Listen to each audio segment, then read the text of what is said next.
మిత్రులారా, ఎలా ఉన్నారు? నేను చాలా బాగున్నాను. ప్రియం వదం. ఈరోజు మన ప్రోగ్రాంలో ఒక సోదరి మంచి విషయాన్ని నాతో షేర్ చేసుకుంది.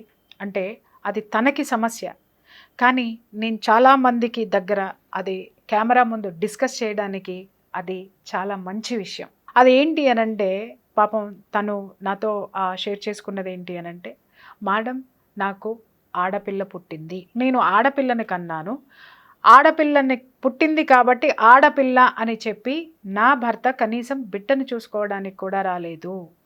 మా అత్తమామలు కనీసము అసలు ఆడపిల్ల పుట్టింది అని చెప్పేసి అసలు ఫోనులు కాదు కదా, ఎలాంటి సమాచారం కూడా మా నుంచి తీసుకోలేదు. ఎవ్వరూ కూడా మా అత్తగారి తరపు నుంచి నా భర్త కానీ మా అత్తమామలు కానీ ఇటువైపు కన్నెత్తి చూడలేదు.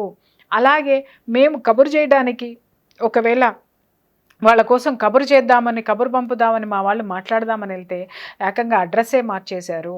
సో వీళ్ళ మీద నేను ఏ విధమైనటువంటి ఈ సమస్య నుంచి నేను ఎలా బయటపడాలి, ఏ విధంగా నేను వీళ్ళని దారిలోకి తీసుకురావాలి, ఇది సమస్య అని ఆవిడ రాశారు. ఒక్క విషయం చెప్తున్నాను అమ్మా, ఆడపిల్లని నువ్వు కనలేదమ్మా, ఆ మూర్ఖుడికి చెప్పు, వాడు గంటేనే వచ్చింది. ఓకే, ఆడపిల్ల పుట్టాలా మగపిల్లాన్ని కనాలా అనేటటువంటి అదృష్టమో ఈ దిక్కుమాలని అన్నిటి పురాణాలు పుక్కిటి పురాణాలన్నీ వేసి కూసినాయి కదా, అవన్నీ కూడా ఆడదాని చేతిలో లేవమ్మా, మగాడి చేతిలోనే ఉంది. ఆ దరిద్రుడు ఎక్కడున్నాడో ఈ మెసేజ్ వాడికి పంపి, ఆడపిల్లని వాడు కన్నాడు నీ ద్వారా, అది వాడి బాధ్యతే 100%. వాడికి తెలియపోతే ఆ మూర్ఖుడిని కన్నా ఇంకొక మూర్ఖులు ఇద్దరు ఉన్నారు కదా దరిద్రులు, ఆ దరిద్రులు మొత్తాన్ని ఒక్కసారి పోయి ఏ గైనకాలజిస్టో, ఏ డాక్టర్నో, ఏ భయంకరమైనటువంటి సైంటిస్టులు బోళ్ళంతమంది ఉన్నారు కదా, ఆ ప్రముఖులైనటువంటి వాళ్ళందరినీ కూడా అడగమని చెప్పు. మా ఆవిడ ఆడపిల్లని కందండి, దాని ముఖం చూడలేదు, నేను అసలు మగాడిని కనేటటువంటి ఆడదాన్ని ఎత్తుకుంటానికి పోతున్నానని చెప్పమ్మా. ముఖం మీద ఉమ్ముతారు వాళ్ళందరూ కూడాను, మీ అత్తమామ ముఖం మీద, నీ భర్త ముఖం మీద. అది ఒక సెక్టర్. రెండో విషయం, నువ్వు రాసావు వాళ్ళ అడ్రస్ కూడా మార్చేశారమ్మా అని చెప్పేసి అని అన్నారు. ఇప్పుడు ఈ కుటుంబం నుంచి నీకేం కావాలి తల్లి?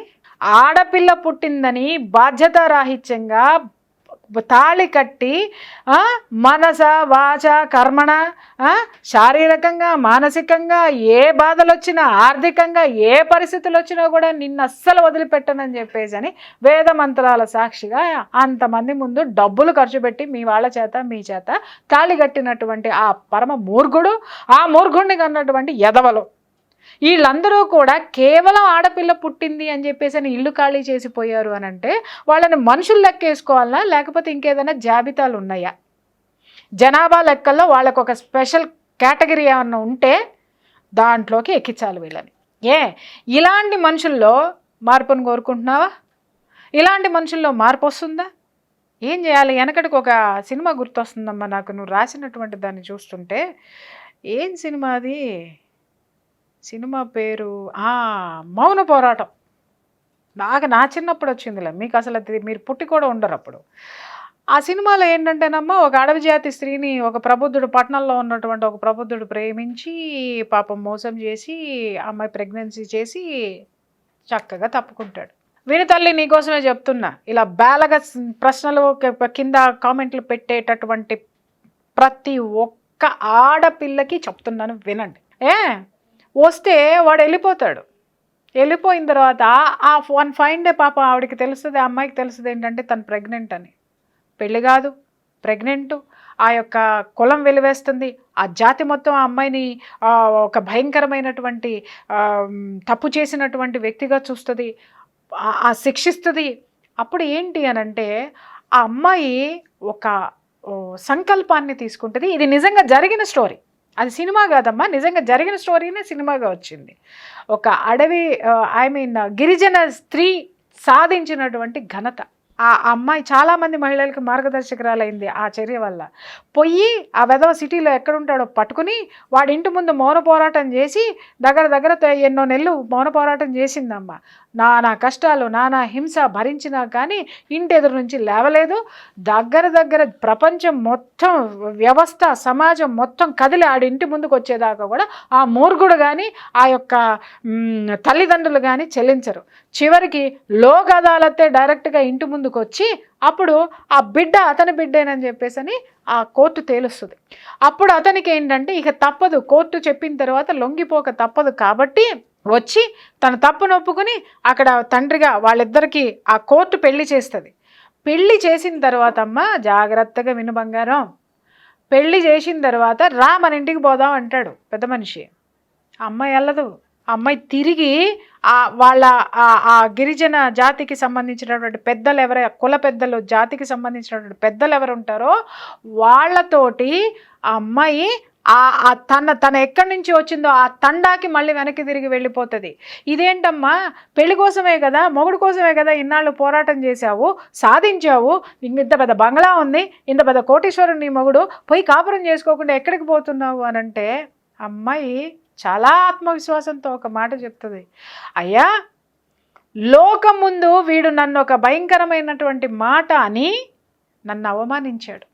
నా బిడ్డ ఆ మాటకి నన్ను ఏదైతే అన్నాడో ఆ యొక్క నిందని నా బిడ్డ భరించకూడదు. నా బిడ్డకి తండ్రి వీడేనని ప్రపంచానికి తెలియజేయడం కోసం మాత్రమే నేను ఇంత పోరాటం చేశాను. అది ఈరోజు ప్రపంచానికి తెలిసిపోయింది. కానీ నాకు కావాల్సింది వీడు సంపాదించినటువంటి ఈ డబ్బు, ఈ దశకము, ఈ హోదా, వీడిల్లు, ఈ అత్త, ఈ మామ కాదు. వాడు నేను కావాలి అనుకుంటే నేను మళ్ళీ తిరిగి నా తండాకి వెళ్ళిపోతున్నాను, నా గ్రామానికి నేను వెళ్ళిపోతున్నాను. వీడికి నేను అవసరం అనుకుంటే, నా బిడ్డ అవసరం అనుకుంటే నాతో రండి అని చెప్పేసి, రమ్మనమని చెప్పండి అని చెప్పేసి ఆ అమ్మాయి మళ్ళీ తిరిగి తన ప్లేస్కి వెళ్ళిపోతుంది. ఇక్కడ మీకు అర్థమైంది ఏంటండి? అర్థమైందేంటి? ఒక చదువు రానటువంటి స్త్రీ, ఇది నిజంగా జరిగినటువంటి స్టోరీని చాలా అందంగా మోహన్ గాంధీ గారు అనుకుంటానండి డైరెక్టరు, ఆయన చాలా అద్భుతంగా తీశారు ఆ సినిమా. ఆ క్యారెక్టర్ యమున గారు యాక్ట్ చేశారు అద్భుతంగా, ఆవిడ కూడా చాలా బాగా యాక్ట్ చేశారు ఆ సినిమాలో. అది ఎంత గొప్ప క్యారెక్టర్ అంటే, చదువు రానటువంటి మహిళ, నాగరికత తెలియనటువంటి మహిళ, కానీ ఎంత గొప్ప పోరాటం ఆవిడ చేసింది అనంటే, దేనికోసం చేసింది అనంటే తన అస్తిత్వాన్ని నిలుపుకోవటం కోసం చేసింది. ఆ అమ్మాయి నీలాగా బేలగా ఆడపిల్ల పుట్టిందే, నేను ఎలా పెంచాలి, అయ్యో రేపొద్దున నా బతికేంటి, వాళ్ళ అడ్రస్ లేరు, అడ్రస్లు మారికి వెళ్ళిపోయారు, నేను నా మొగుడిని ఎలా తెచ్చుకోవాలి, ఇలాంటి చెత్త వాటిల కోసము పోరాటం చేయలేదు. తనలో ఉన్నటువంటి శక్తి, స్త్రీ శక్తి ఏదైతే ఉందో ఆ శక్తిని బయటికి తీసి తన అస్తిత్వాన్ని ప్రూవ్ చేసుకుంటానికి అంత పెద్ద పోరాటం చేసింది. ఇప్పుడు మీరు అడగచ్చు, మేడం నన్ను కూడా వెళ్ళి ఎక్కడన్నా కూర్చొని మౌన పోరాటం చేయమంటారా అని చెప్పి. చేయమ్మా, కానీ ఎవడు పట్టించుకోడు. అప్పుడంటే ఆ సంకల్పము ఇప్పుడు ఇంత నెగిటివ్, ఇంత భయంకరమైనటువంటి మన యొక్క చాలా ఉన్నాయి కదా మన సోషల్ మీడియా. ఈరోజు సోషల్ మీడియా కానీ చాలా పవర్ఫుల్ వెపన్స్. కానీ రేపొద్దున రెంటికి చెడ్డ రేవణ్ణి చేస్తాయి నిన్ను.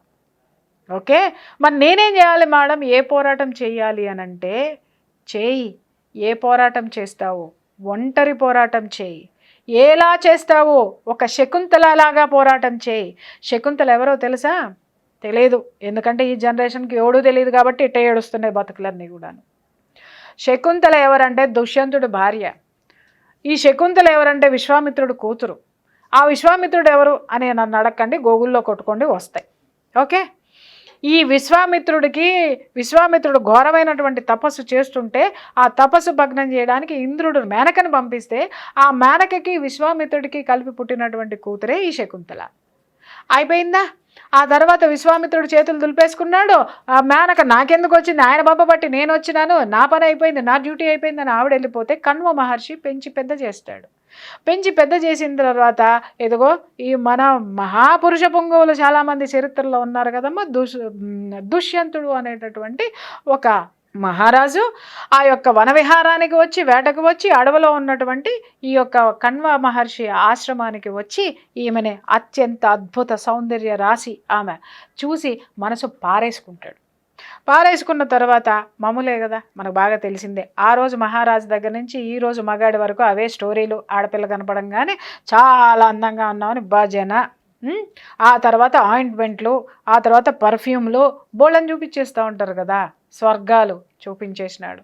బట్ శకుంతల ఏమంది, నువ్వు నాకు బాగా నచ్చినావు, వన్ ఫైన్ డే ఒక పాట వేసుకున్నారు, ఒక డ్రీమ్ సాంగ్ వేసుకున్నారు, అంతా అయిపోయిన తర్వాత please welcome to my bedroom అన్నాడు. అప్పుడు శకుంతలాదేవి ఏం చేసిందమ్మా, డైరెక్ట్గా పోలా. పాప ఆమెకి విఘ్నత ఉంది, ఆమెకి సంస్కారం ఉంది. అడిగింది, పెళ్ళి చేసుకుంటేనే నేను నీ భార్యని, కాబట్టి పెళ్ళి చేసుకుంటే నలుగురు అందరి మధ్య పెళ్లి చేసుకో, నీ భార్యగా చేసుకో, నువ్వు తీసుకెళ్ళు అనేసి. ఊరుకుంటాడా? మహారాజు గారు కదా, ఊరుకుంటాడా? మగాడు కదా, ఊరుకుంటాడా? ఎదురుగా ఉన్నది అద్భుతమైనటువంటి సౌందర్య రాశి కదా, ఏం చెయ్యాలి? పుక్కిట పురాణాల్లో మనకు బోళ్ళని కథలు ఉన్నాయి కదా. చక్కగా మహారాజు చాలా అత్యద్భుతంగా అద్భుతమైనటువంటిది ఒక మెస్మరైజ్ చేసేటటువంటి మాట ఒకటి అన్నాడు. ఏంటి అనంటే, నేను మహారాజుని, వివాహాల్లో 4 రకాలు ఉన్నాయి అని చెప్పి ఏదో చెప్పినాడు. చెప్పి శాస్త్రోక్తంగా జరిగేది ఒకటి, గంధర్వ వివాహం ఒకటి, రాక్షస వివాహం ఒకటి, ఇంకేదో వివాహం ఒకటి. రాక్షస వివాహం అంటే నచ్చినటువంటి స్త్రీని ఇష్టం లేకపోయినా ఎత్తుకెళ్ళి తీసుకోవటం. తర్వాత సాంప్రదాయ వివాహం అంటే అటు పెద్దలు ఇటు పెద్దలు ఒప్పుకొని ఇద్దరు ఆడపిల్ల మగపిల్ల ఇష్టపడి చేసుకున్నది. గాంధర్వ వివాహం ఇద్దరు ప్రేమికులు ఎవరికి చెప్పా పెట్టకుండా మూడోవాడికి తెలియకుండా నువ్వు నేను సంథింగ్ సంథింగ్ అని చెప్పేసి మెడలో దండలో లేకపోతే ఉంగరాలో అవి కూడా లేకపోతే నాకు నువ్వు నీకు నేను అని ఒక సాంగ్ వేసుకున్నా, మన ఇద్దరం భార్యాభర్తలు, నువ్వు భార్య నేను భర్త, ఓకే అని చెప్పేసి సంసారం చేసేయచ్చు అని గాంధర్వ వివాహం చేసుకోవడం అనేది మహారాజులకు ఉన్నటువంటి ఆ యొక్క గొప్ప లక్షణము. నువ్వు మహారాణివి, నేను మహారాజుని, మహారాజుని చెప్తున్నాను ఈ నిమిషం నుంచి అనగానే ఆ పాపం ఆ పిచ్చిది ఏం చేసింది, ఎందుకంటే ఆవిడ అక్కడ మునికన్య, అక్కడ ఆశ్రమంలో బ్రతుకుతుంది. ఈ గంధర్వ వివాహాలు వీటి గురించినటువంటి వ్యవహారాలు పాపం ఆ పిచ్చి తల్లికి తెలియదు. పాపం మహారాజు అంతటి వాడు చెప్తున్నాడు, రాజ్యాన్ని కాపాడేటువంటి తండ్రి ప్లేస్లో ఉన్నాడు, వాడే నాకు భర్త అవుతున్నాడు, నేను మహారాణిని అవుతున్నాను అనుకొని ఆ స్పర్శ ఏదైతే ఉంటుందో, ఆ ఆకర్షణ ఏదైతే ఉందో దాన్ని ఆమె స్వీకరించింది. ఫలితంగా చక్కగా 3 రాత్రులు గడిపేశాడు. ఆయనకి మోహం తీరిపోయింది. టాటా అమ్మ, బై బై, రేపొద్దున్నే ఇట్టా వచ్చేస్తా, నువ్వు బట్టలు సర్దుకొని రెడీగా ఉండు, 4 గుర్రాలు పంపిస్తాను, 4 గుర్రాల్లో 4 పెట్టెలు వస్తాయి, ఒక దాంట్లో నగలుంటాయి, ఒక దాంట్లో పట్టుచీరలు ఉంటాయి, ఇంకొక దాంట్లోనేమో నువ్వు వేసుకుంటానికి హై హీల్స్ చెప్పులు ఉంటాయి, ఇంకో దాంట్లో నువ్వు మామూలుగా మాట్లాడుకుంటానికి చాలా చాలా ఉంటాయి అని చెప్పేసి కావాల్సినవన్నీ ఒక డ్రీమ్లో నింపేసేసి వెళ్ళిపోయినాడు. అయిపోయింది నెల, 2 నెలలు, 3 నెలలు, వన్ ఫైన్ డే. ఏం జరిగింది? ప్రతిఫలం ఉంటుంది కదా మనం చేసిన ఏ పనికైనా సరే. అలాగే మన శకుంతలమ్మ ఆ యొక్క దుష్యంతుడి యొక్క చర్యకి ప్రతిఫలం ఏం జరిగింది అనంటే, ఆవిడ కడుపులో ఒక ప్రతిబింబం ఉంది అనేటటువంటి సత్యాన్ని ఆవిడ తెలుసుకుంది. ఆమెకి ఏం చేయాలో అర్థం కాలేదు. వెళ్ళింది తండ్రికి, ఆ కణ్వ మహర్షి పెంచుతాడు, ఆ తండ్రికి చెప్తుంది, నేను ఈ పొరపాటు చేశాను నాయనా, నన్ను క్షమించు, ఇప్పుడు నేను గర్భవతిని, ఏం చేయాలి అంటే, అప్పుడు ఆయన ఏం జరిగిందా అని చెప్పేసి పాపం ఇప్పుడు మనం గూగుల్ ఎత్తుక్కుంటున్నాం కదా, గూగుల్ తర్వాత ఆ యొక్క ఇవన్నీ చాలా ఇన్ఫర్మేషన్ టెక్నాలజీ మనకు బోల్డ్ అంత ఉంది కదా. అప్పుడున్న ఇన్ఫర్మేషన్ టెక్నాలజీ ఏంటి అని అంటే, ఆయన ఐక్యూ తోటి, ఆయన జ్ఞాననేత్రంతో ఏం జరిగిందో చూస్తే ఆ ప్రబుద్ధుడు ఈమెకి చేసినటువంటి ఘనకార్యం కనపడింది. హతవిధి, ఎంత పని జరిగిపోయిందమ్మా అని చెప్పేసి ఏం చేస్తామని చెప్పేసి అత్తగారింటికి వెళ్ళి, తల్లి ప్రూఫ్ ఏదన్నా ఉందా నీ దగ్గర అంటే, ఇదిగో నాయన అంది, నాకు ఈ ఉంగరం దొరికాడు అని చెప్పేసి ఒక ఉంగరం చూపించింది. ఓకేనమ్మా జాగ్రత్త అని చెప్పేసి పాపం ఆయన పిల్లకి పెట్టాల్సినటువంటి సారెతోటి పంపిస్తాడు. మహారాజు గారు కదా, ఆయన ఇంకొక మహారాణి యువరాణిని చేసుకుంటాడు కానీ యాడవ మునికన్యని దగ్గరికి తీయాల్సినటువంటి అవసరం ఏముంది? కానీ మన పురాణాలన్నీ బోల్డని కథలు రాసినాయి. ఏమని అంటే, ఏదో సంథింగ్ పాపం ఆయన చాలా జెంటిల్మెన్ అన్నట్టుగా చాలా బాగా చెప్తారు. జెంటిల్మెన్ అన్నప్పుడు నాకు అర్థం కాక అడుగుతానండి, ఒక ఆడది వచ్చి ఫలానా అనంటే ఆయన వేటకెళ్ళినప్పుడు ఆయన వెనక పరివారం ఎవరు లేరా? తప్పిపోయినారా? లేదు. ఇదంతా ఏంటంటే మహారాజుకు నోరెత్తి చెప్పేటోడు ఎవడు లేడు కాబట్టి తోచినవాడో నాది ఎలా పొమ్మన్నాడు.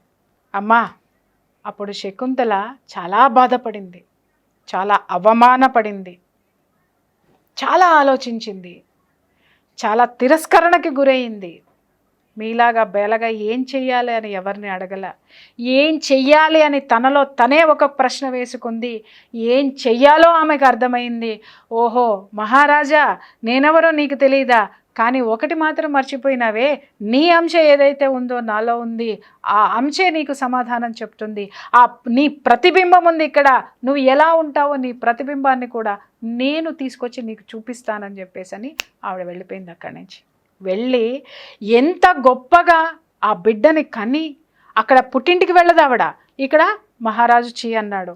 మళ్ళీ ఒక ప్రదేశంలో కొంతమంది ఒక ప్రాంతంలో తను ఆశ్రయం పొంది అక్కడ ఉన్నటువంటి స్థానికులతోటి తను, అది కూడా అక్కడ కూడా ఒక గిరిజన ప్రాంతంలోనే అన్నమాట.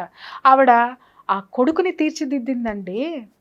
ఎంత గొప్ప వీరుడు శూరుడు అయ్యాడు అనంటే, వన్ ఫైన్ డే ఆ కొడుకుని ఈ యొక్క మహారాజు దుష్యంతుడు ఎవరైతే ఉన్నాడో ఈ కొడుకు యొక్క శక్తి సామర్థ్యాలు అతనికి తెలిసేటట్టు చేసింది. చేసిన తర్వాత అప్పుడు వచ్చినాడు దుష్యంతుడు. అమ్మో నా బిడ్డ నా బిడ్డ నా బిడ్డ అని. అప్పుడు అడిగింది, ఆగునైనా, వాడు నీ బిడ్డే, కానీ వాడి తల్లి ఎవరు, వాడి తండ్రి ఎవరు, సాక్ష్యం ఏది అని అడిగింది. అప్పుడు ఆమె ఏం చేసింది అనంటే, ఉంగరం చాప తినలేదు నాయనా, చాప తినలా, మన పురాణాలు మగాడిని కాపాడాలి కాబట్టి కాపాడినే ఏదో పుక్కిట స్టోరీ రాశారు, నేను చెప్తా అసలు కథ నేను చెప్తా. ఆ ఉంగరం తీసి ముఖాన్ని కొట్టేసి వెళ్ళిపోయిందండి. నువ్వెవరవో నాకు తెలియదంటే. అప్పుడు ఆ ఉంగరాన్ని తీసి చూపిస్తాడు దుష్యంతుడు. ఇదిగోనమ్మా, ఇదే కదా నీకు అప్పుడు తొడిగినాను, నిన్నే కదా నేను పెళ్లి చేసుకున్నాను, మనిద్దరికి పుట్టినోడే కదా వీడు పుడతాడనే కదా నా దగ్గరకు వచ్చావు. అప్పుడు నాకేదో షార్ట్ టైం మెమరీ లాస్ వచ్చింది నాకు. సో ఆ షార్ట్ టైం మెమరీ లాస్తో నేను మర్చిపోయినా, నన్ను క్షమించు. ఈ యొక్క వీరుడు ఎవరైతే ఉన్నాడో వాడు నా కొడుకే, నువ్వు నా భార్యవే, please welcome to my kingdom అని చెప్పేసి కాళ్ళ మీద పడి క్షమాపణ చెప్పుకొని దుష్యంతుడు ఆమెని తిరిగి మహారాణిగా తీసుకొచ్చి పట్టం కట్టాడు. ఆ కొడుకు పేరే భరతుడు. ఈరోజు మనం భారతదేశం అనేటటువంటి ఈ దేశం యొక్క పేరు ఎలా వచ్చిందో తెలుసా? అతను స్థాపించినటువంటి సామ్రాజ్యమే ఈరోజు ఈ భారతదేశం. అతని పేరు మీదే ఈరోజు మన దేశం ఏర్పడింది. అది అమ్మ ఒక ఆడదాని చేవ, అది అమ్మ ఒక ఆడదాని శక్తి. అంతేగాని ఇలా తనపు మాటలతోటి వదిలేసి పోయినాడా? నిజంగా చెప్తున్నా, వీలైతే చొక్కా పట్టుకుని వెనక్కి తీసుకురా, ఎక్కడికి రా పోతావని చెప్పేసి అని పట్టా లాగి పెట్టి కొట్టండి. చట్టం అడ్డుపడుతుందా, తీసుకెళ్ళి లోపలేస్తుందా, వేయమని చెప్పండి. క్వశ్చన్ చేయడానికి మేమందరం, మాలాంటి వాళ్ళందరం ఉన్నామమ్మా. అలాగే లేదు, చీ ఈ వెధవలతోటి నాకెందుకు అని అనుకుంటావా? నీకంటూ నీలో ఉన్న శక్తిని బయటికిది. శకుంతల కూడా నీకంటే ఇంకా నీకు ఇవాళ ప్రపంచం మీకు చాలా అవకాశాలు ఇచ్చింది. అప్పుడు లేదు, నీలో ఒక శకుంతల ఉంది, ఒక మదర్ ఉంది.